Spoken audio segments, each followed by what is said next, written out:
Hello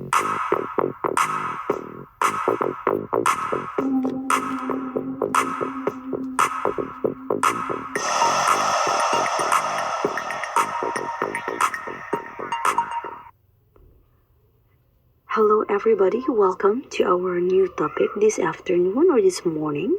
We have here our lesson title, Probabilities of Normal Distribution. Okay, let's have here our content notes. Normal distribution are important because they help us understand how different values are spread out. In short, the normal distribution is important because it helps us understand what's normal and measure how far data deviate from the average and make smart data-based decision. Okay, and we also have here some of the characteristics of a standard normal distribution. Number one, all normal distributions are symmetric and have bell-shaped density curve with a single peak. When we say symmetric, in mathematics and statistics, a symmetric distribution means the left and the right side of the graph are mirror images of each other when divided in the center or mean. So parehas sila left and right. That's symmetric mean. Okay, so you can see here, we have our axis. This is the axis part. We have our peak here. This is the peak part here. And we have our tail. Both left and right has a tail. This one and this one. Take note that the end of the curve don't touch the x-axis because they get closer and closer to it but never actually reach it. These ends are called asymptotes. Take note of that, which means they approach the horizontal line without ever touching it. Okay, so that's the first characteristic of a standard normal distribution. Number two, characteristics of a standard normal distribution. We have here the standard normal distribution is normal distribution with a mean of 0. Take note of the mean, 0, and standard deviation of 1. Okay, take note, the mean of our normal standard deviation is 0, and the standard deviation is 1.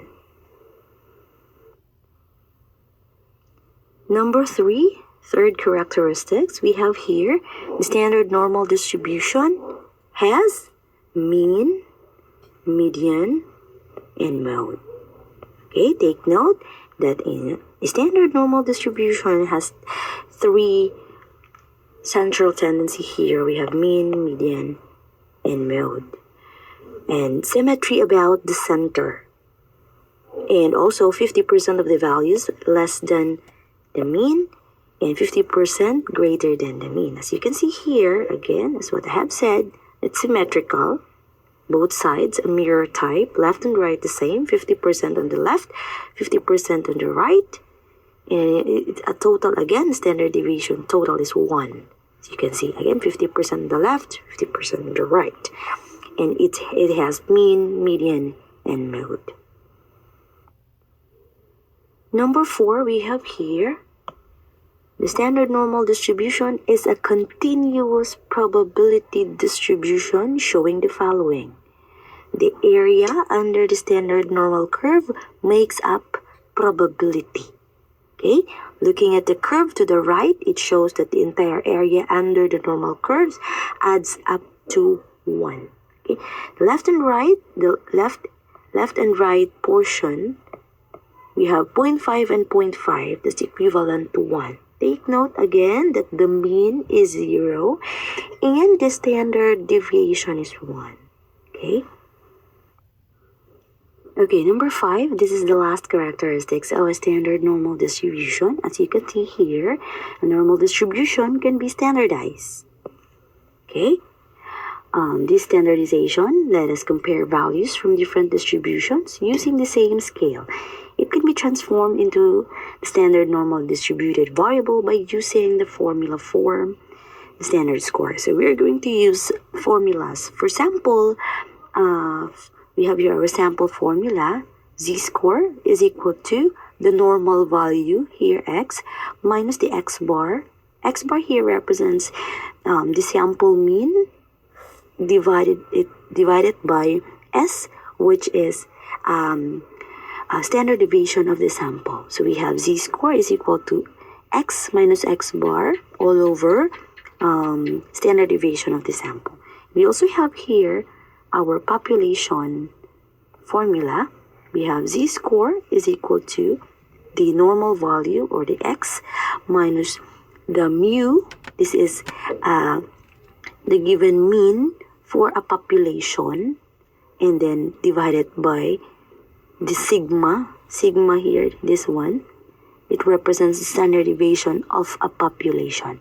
So they're almost same formula with a different mean in standard deviation, since it's sample and it's population. Again, for the sample formula, we have z-score is equal to the x minus x-bar, or the mean, divided by the sample standard deviation. For the population, we have z-score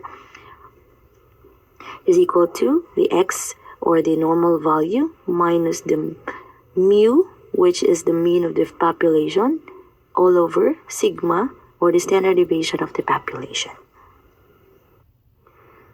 Okay, question. When are we going to use the sample formula or the population formula for the standard normal distribution, or z-score?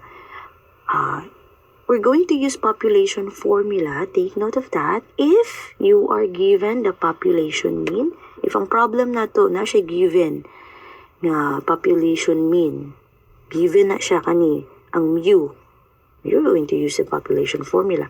Or the standard deviation is given, naghatag siya value ni sigma, you're going to use population.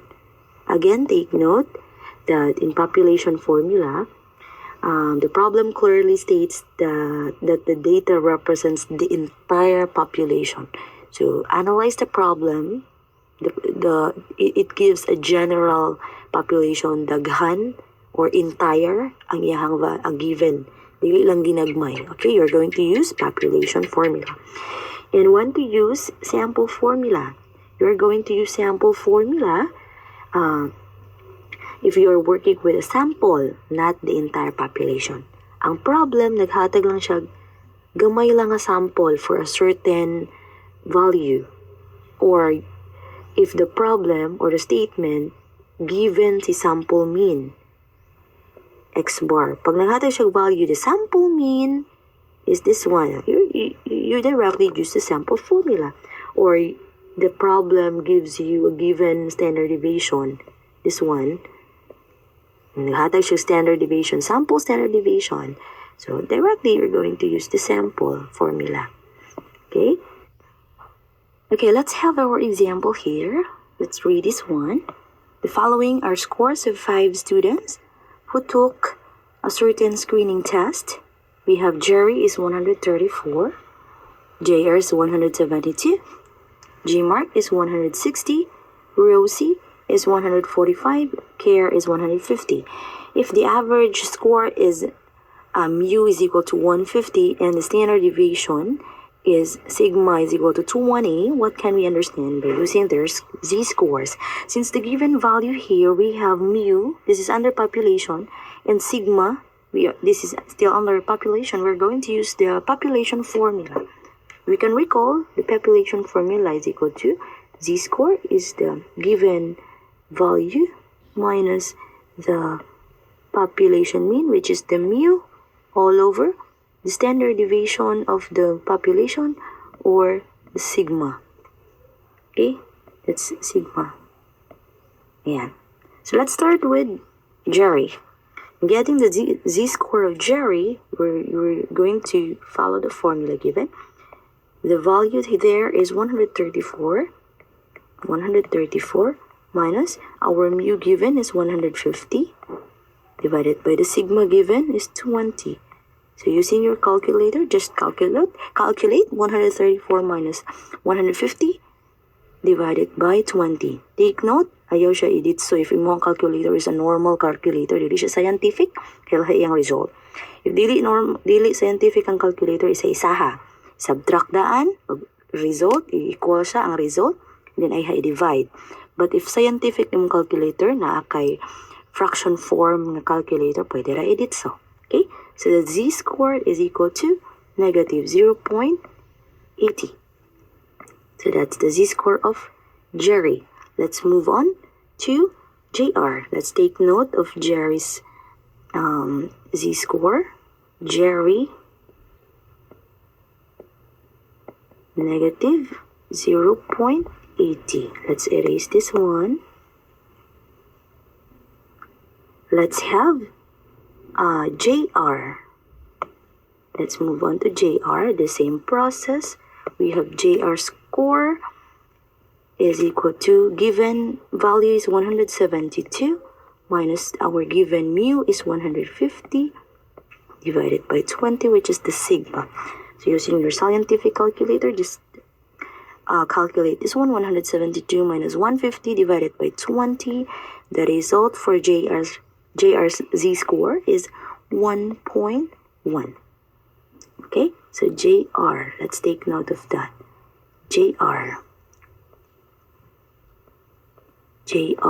is equal to 1.1. Let's erase.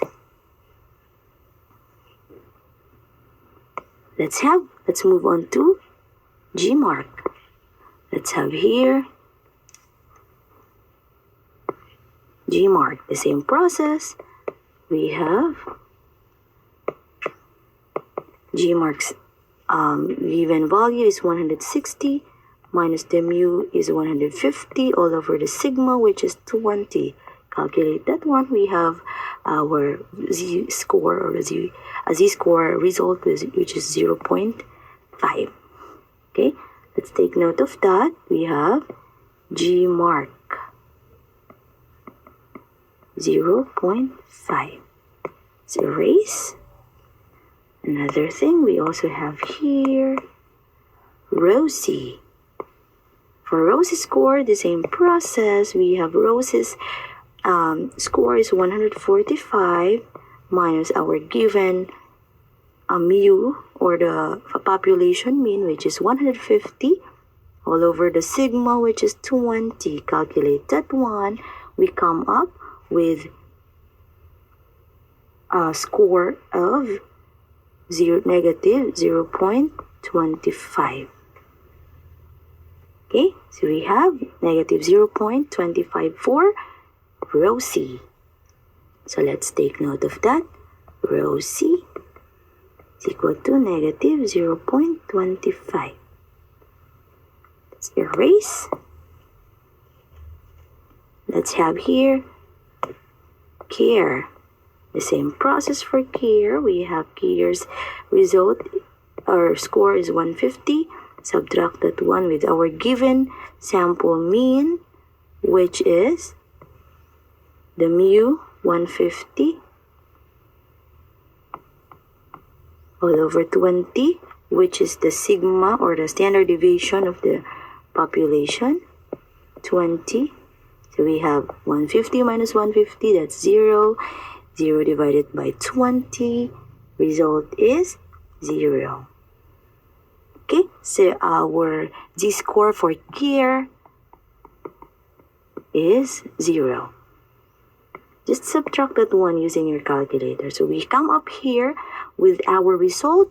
Jerry is negative 0.80. Oh, sorry. Jerry is negative 0.80. We have G mark is 0.5. JR is 1.1. Rosie is negative 0.25. And Care is equal to 0. Okay, so we have here again the result of our z-scores of the 5 students. Let's conclude their scores by putting it in our bell curve. Kada result sa ila. So let's draw the bell curve. through the bell curve. Here. Yan. Okay, that's our bell curve. Let's have here 0, 1, 2, 3. That's as is that one. -1, -2, -3. Okay, so let's start with Jerry. So see, Jerry is -0.80 ang score. So let's put it here in our bell curve, -0.80 as is it's here. Let's put an arrow. It represents as Jerry's score. Let's have also, again, it's Jerry. Jerry. Let's have also here JR. JR score is 1.1. It's positive, so it's as is here. Let's put an arrow. That's for JR. We also have here G-mark. G-mark is 0.5. That's positive. It's here. Let's put an arrow. That's for G-mark. Another one we have here, Rosie. Rosie's score is -0.25. It's negative. That's as is. That's in this part. Tunga-tunga ni -1 of ni 0. That's Rosie's score. Buta na to siya sa side. Negative man. And last one we have Care. Care score is 0. So let's 0 man diri nga side. So kana ang Care. Okay, so that's how we see in our bell curve the score of the 5 students. So what can we conclude or glean from this z-score of the 5 students? As we can see here, Jerry's score and Rosie's score is below. Ubos siya sa standard deviation niya. Below the mean, which is negative mo nilang score, -0.80 and -0.25. So therefore, si Jerry and si Rosie, ilahang score is below average. So below average ang score ni Rosie and ni Jerry. Below average. Nalang, okay? And as you can see here, si JR and si G-mark, ang score nila is positive. Taas sa 0, which is the average. Average mo ng 0. Kang JR is 1.1, si J-mark is 0.5. So we concluded na ang score ni JR o ni J-mark is above average. Okay? And last one here, ang score ni Care is 0. And ang 0 is sakto lang. Dili siya baba, dili man siya negative, dili po siya positive. Ang iyahang z-score niya, dili iyang result sa screening test. So ang 0 nga z-score ni Care, si Care is, ang iyahang score is average lang. Average. Okay? So that's how we concluded using our formula in finding the z-score and put it in our bell curve. Therefore, again, Rosie and Jerry is below average ang score. JR and G-mark is above average ang score. And Care is average ang score. Sorry, it's DJ. Good. Good. Good.